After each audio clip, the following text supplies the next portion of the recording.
Hampir seminggu sudah pasca pertemuan Anang Ashanty dan Kade Raul Lemos bersama Aurel dan Azriel. Segala kisruh di antara Kade dan anak-anaknya pun kini selesai sudah. Tapi benarkah pasca pertemuan itu masih terbentang jarak di antara Kade dan kedua buah hatinya? Benarkah Aurel tetap memilih tinggal bersama Anang Ashanty padahal Kade sudah menyiapkan satu kamar khusus bagi Aurel dan Azriel jika keduanya menginap di rumah Kade dan Raul Lemos?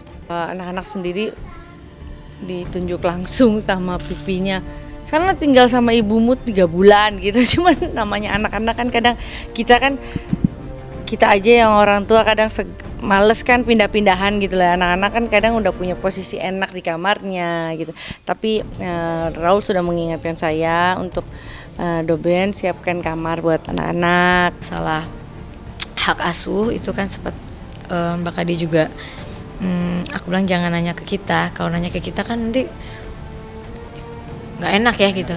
Mending nanya ke anak-anak langsung gitu. Tapi memang anak-anak sudah memberikan jawaban di sana. Alhamdulillah jadi clear gitu. Jadi Mbak Kade pun mengerti maunya anak-anak apa. Pak Raulnya juga yang udah anak-anak tuh jangan dipaksa. Aku mau tinggal sama pipi katanya gitu. Kalau saya sih udah nggak masalahin itu.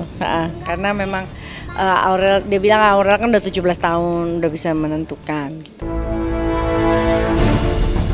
Dan mengejutkan, meski pertemuan itu telah meruntuhkan tembok di antara keluarga Anang dan sang mantan istri Kade dan Raul, namun pembaca mikroekspresi menangkap kesan berbeda saat terjadi pertemuan keluarga itu.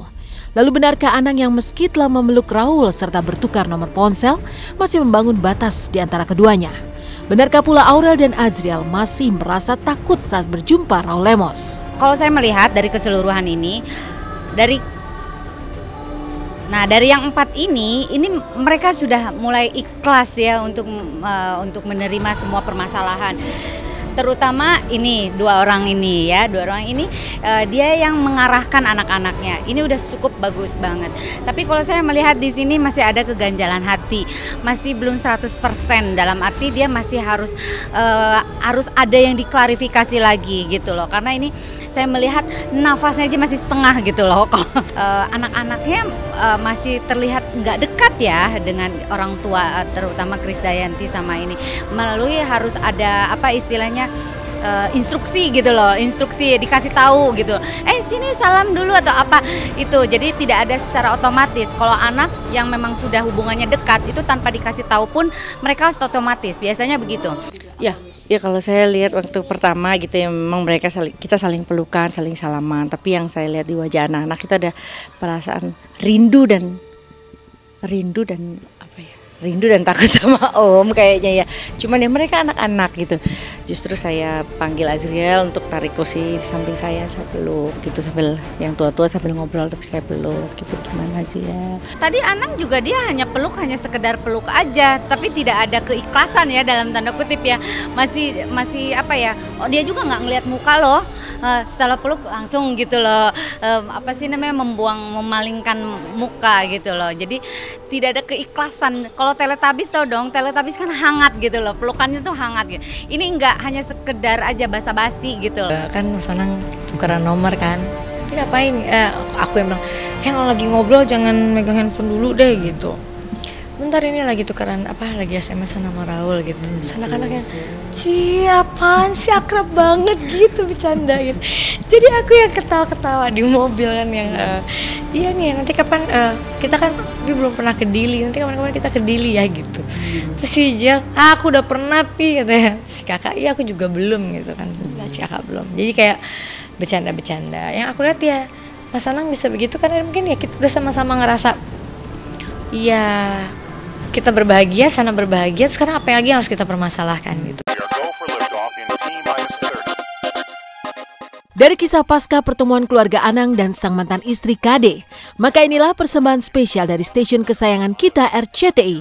Tepatnya pada tanggal 22 September mendatang, RCTI akan menghadirkan secara spektakuler Malam Puncak Anugerah Musik Indonesia ke-18 dengan tema Stop Pembajakan. Sejumlah musisi papan atas tanah air dari berbagai aliran musik yang telah masuk nominasi akan mendapat penghargaan di Malam Puncak. Lantas, apa alasan RCTI dan pihak penyelenggara AMI mengangkat tema Stop Pembajakan di tahun ini? Kita tahu bahwa pembajakan ini adalah musuh besar bagi industri musik Indonesia. kami menghargai kesamaan tujuan dan kesamaan keinginan RCTI dengan kami, sehingga tema ini menjadi satu ajakan bagi seluruh rakyat Indonesia untuk berhenti membeli barang bajakan. Harusnya stop pembajakan itu menjadi concern bersama. Semua yang memang ada di industri musik harusnya punya perhatian yang sama. Pembajakan itu banyak banget ya. Apalagi dangdut-dangdut yang di acara-acara gitu juga banyak, sampai nggak asli semua. Sampai kita sendiri waktu itu pernah nyoba di tukang kaset, kita nanya, dulu kan kita baru masuk di dunia industri musik, ada nggak ya kaset kita, udah ada nggak? Pas kita nyoba, ya pas kita nyoba, bajakan ternyata. Demikian pemirsa, kabar terkini, terpercaya, teraktual yang kami sajikan hari ini. Terus saksikan Intens setiap hari Senin hingga Jumat pukul 6.30 waktu Indonesia Barat hanya di RCTI.